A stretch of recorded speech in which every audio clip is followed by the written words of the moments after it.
Student welcome to mind blowing classes. मैं Ramesh sir.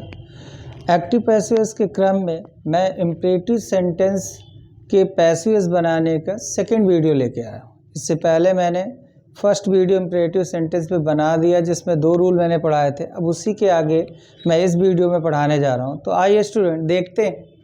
आज हम बात कर रहे हैं रूल नंबर 3 इम्परेटिव के कि जब सेंटेंस प्लीज या काइंडली से शुरू हो, इम्परेटिव का सेंटेंस हो और कहे शुरू होना चाहिए, प्लीज या काइंडली से शुरू हो, तो ऐसे सेंटेंस का पैसेज कैसे बनाएंगे? तो एक स्ट्रक्चर फॉलो करेंगे student. You are requested to, क्या यूज करना है आपको? सबसे पहले यू आर रिक्वेस्टेड टू, फिर सेंटेंस ये जो प्लीज या काइंडली होगा उसको हटा देना है। सेंटेंस में से प्लीज या काइंडली को क्या कर देना है? हटा देना है, और रिमाइंडर सेंटेंस जो बचा हुआ सेंटेंस उसी को उसमें जोड़ देना है। हाँ, अगर कभी वाक्य में डू नॉट आ जाए तो हमें डू हटा के सिर्फ इस टू के पहले हम नॉट का प्रयोग करेंगे।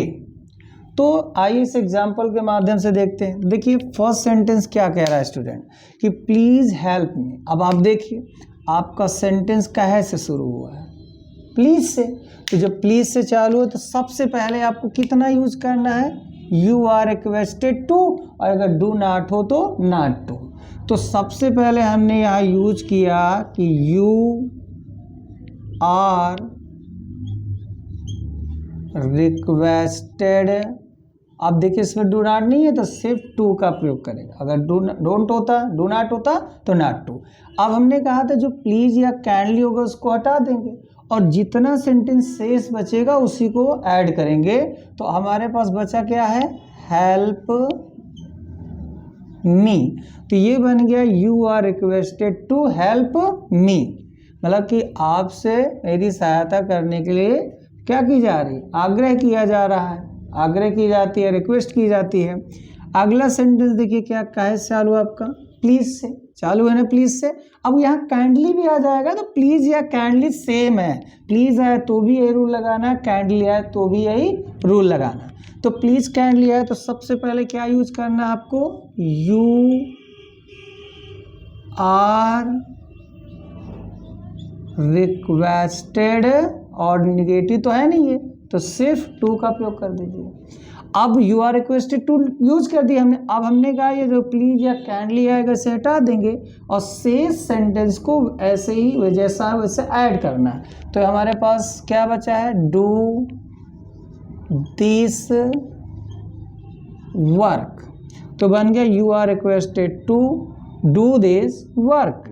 नेक्स्ट सेंटेंस क्या कह रहा है? Please don't touch me. अब देखिए इसमें प्लीज के साथ साथ डोंट भी आया ना, डू नॉट आया है। तो चलिए ठीक है, अभी तो यूज तो उतना ही करना है। क्या यूज करना है? यू आर रिक्वेस्टेड, और ये निगेटिव है तो डू जो होगा एक्सिलरी वर्ब हेल्पिंग वर्ब से हटा देंगे और यहाँ यूज करेंगे हम लोग नॉट टू। हो गया। अब ये हट जाएगा तो बचा क्या आपके पास? आपके पास बचा टच मी। तो बन गया you are requested not to touch me. तो जब भी प्लीज या काइंडली आए तो आप इस तरह उसका पैसिव वॉइस बनाएंगे। तो आइए अब रूल नंबर 4 के बारे में जानते हैं। रूल नंबर 4 क्या कह रहा है हमसे? कह रहा है कि जब सेंटेंस लेट से शुरू, अभी तक इम्परेटिव के सेंटेंस फर्स्ट वीडियो आप अगर देख लें, ना देखे हो तो जरूर देखें। तो उसमें हमने कहा था लेट से तो बनाते थे पैसिव। अब यहाँ एक्टिव वॉइस ही लेट से चालू है तो ज़्यादा कुछ अंतर नहीं है। जब लेट से शुरू हो तो सबसे पहले लेट ही रखना है, लेट रहेगा। फिर ऑब्जेक्ट आएगा, ऑब्जेक्ट के बाद बी आएगा, बी के बाद मेन वर्ब की थर्ड फॉर्म।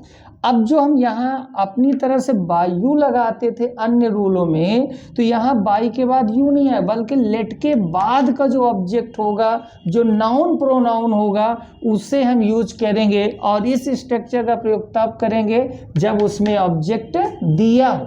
ऑब्जेक्ट होना चाहिए सेंट, तभी ये स्ट्रक्चर लगेगा। अब आप कहेंगे सर ऑब्जेक्ट ना दिया हो, ऑब्जेक्ट ना दिया हो तो कैसे करेंगे? तो भाई ऑब्जेक्ट ना दिया हो, अब हम बात क्या करने जा रहे हैं? ऑब्जेक्ट ना दिया हो। तो ऑब्जेक्ट ना दिया हो तो स्टूडेंट कुछ नहीं, बस आपको you are requested, advise, ordered जो सेंटेंस का सेंस निकले, भाव निकले, उसी के अकॉर्डिंग रिक्वेस्टेड एडवाइस ऑर्डर का प्रयोग करिए। फिर टू लगाइए और टू के बाद सीधा होल सेंटेंस, पूरा का पूरा सेंटेंस रख दीजिए, ऐड कर दीजिए, उसके बाद बन जाएगा। तो जैसे फर्स्ट सेंटेंस कहता है कि let him do this work. अब आप गौर से देखिए, इसमें लेट से स्टार्टिंग कर दी है उसने, और इसमें ऑब्जेक्ट आया कि नहीं आया, आया ना ऑब्जेक्ट। तो ऑब्जेक्ट आया तो सबसे पहले उसने कौन सा ये वाला फॉर्मूला यूज करना है। तो सबसे पहले हम लेट को तो लेट ही लिखेंगे, और ऑब्जेक्ट क्या है भाई, दिस वर्क। तो हमने यहाँ लगा दिया दिस वर्क, क्या लगा दिया, दिस वर्क। अब दिस वर्क के बाद क्या लगाना है आपको, बी, आपने लगा दिया बी। अब मेन वर्ब की थर्ड फॉर्म, तो ये हो गया डन। अब जहां हम बाई यू लगाते थे, हमने कहा बाई तो लगाना है यू नहीं, बल्कि उसकी जगह लेट के बाद का ऑब्जेक्ट, अर्थात लेट एक मेन वर्ब होती है स्टूडेंट, लेट क्या होती है, एक मेन वर्ब। तो देखिए लेट के बाद आपका ऑब्जेक्ट क्या है, हिम, एक प्रोनाउन आया है। तो यहाँ बाई के बाद सिर्फ यहाँ यू के बजाय वो लेट के बाद का जो ऑब्जेक्ट नाउन प्रोनाउन होगा उसी को लिखना, तो हिम। तो ये बन गया let this work be done by him. Next sentence क्या करा, लेट मी स्लीप नाउ, मुझे अब सोने दो। अब आप देखेंगे तो ये सेंटेंस लेट से तो स्टार्ट हुआ, सेंटेंस कहाँ से स्टार्ट है, लेट से, लेकिन इसमें आपको ऑब्जेक्ट नहीं दिख रहा है स्टूडेंट। तो ऑब्जेक्ट नहीं दिख रहा, तो अभी हमने क्या बताया, यू आर रिक्वेस्टेड एडवाइजर्ड, मतलब जो सेंस हो सेंटेंस के अकॉर्डिंग लगाइए टू अ होल सेंटेंस। तो अगर आप कहते हैं किसी से कि भाई अब मुझे सोने दे, तो काहे का सेंस होगा, रिक्वेस्ट का। तो रिक्वेस्ट का होने के कारण हम इसमें क्या जोड़ने वाले हैं हम लोग, यू आर रिक्वेस्टेड टू, लग गया ना, यू आर रिक्वेस्टेड टू। अब पूरा सेंटेंस तो लेट ही लगा के पूरा मानेंगे, तो ये हो जाएगा लेट मी स्लीप नाउ, बन गया you are requested to let me sleep now. अगला सेंटेंस क्या करा कि let Sita sing a song. अब देखिए स्टूडेंट, इसमें फिर से लेट से स्टार्टिंग की है हमने, तो लेट से तो स्टार्ट हुआ, लेकिन अब आप इसमें देखेंगे तो ऑब्जेक्ट भी तो आ गया। तो कौन सा फार्मूला यूज करेंगे, फर्स्ट वाला, लेट वाला। तो लेट वाले के अकॉर्डिंग सबसे पहले लेट ही होगा, फिर ऑब्जेक्ट, तो आ सॉन्ग, फिर क्या लगाना है बी, बी के बाद में की थर्ड फॉर्म संग, बाई, और बाई के बाद ये जो लेट के बाद का नाउन प्रोनाउन हो ऑब्जेक्ट, तो सीता, तो यहाँ हो जाएगा सीता। तो ये बन गया क्या कि let a song be sung by Sita. बोली जब चालू हो जाए, चलो देखो, कहता है गाइज कि रूल नंबर 5, जब सेंटेंस लेटर से शुरू हो, तो लेटर से शुरू हो तो स्ट्रक्चर क्या कह रहा है, लेटर से जब शुरू होगा तो उसके लिए कौन सा स्ट्रक्चर यूज करना है, it is suggested that, it is suggested that we should, यहाँ तक आपको पूरा यूज करना है, it is suggested that we should. फिर लेटर्स को हटाकर जो भी आपका रिमाइंडर सेंटेंस बचेगा उसी को क्या करना है, ऐड कर देना है।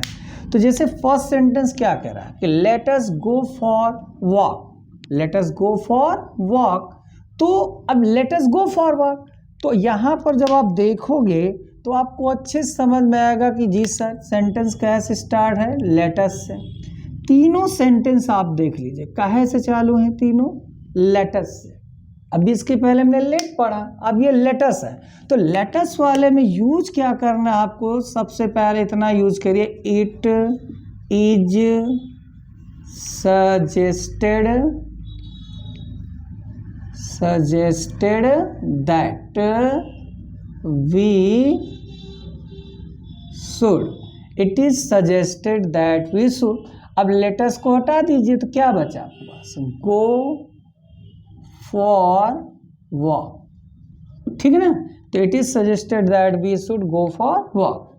अगला कह रहा है लेटस प्ले क्रिकेट, और क्रिकेट खेलें, तो लेटस की जगह क्या यूज करना है, लेटस की जगह हमें यूज करना है इट इज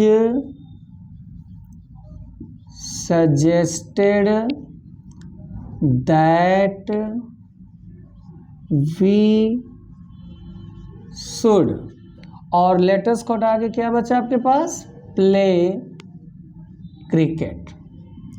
तो आपका क्या बन गया passive voice student. It is suggested that we should play cricket. अगला सेंटेंस क्या कह रहा है कि लेट अस वॉच मूवी, और मूवी देखें।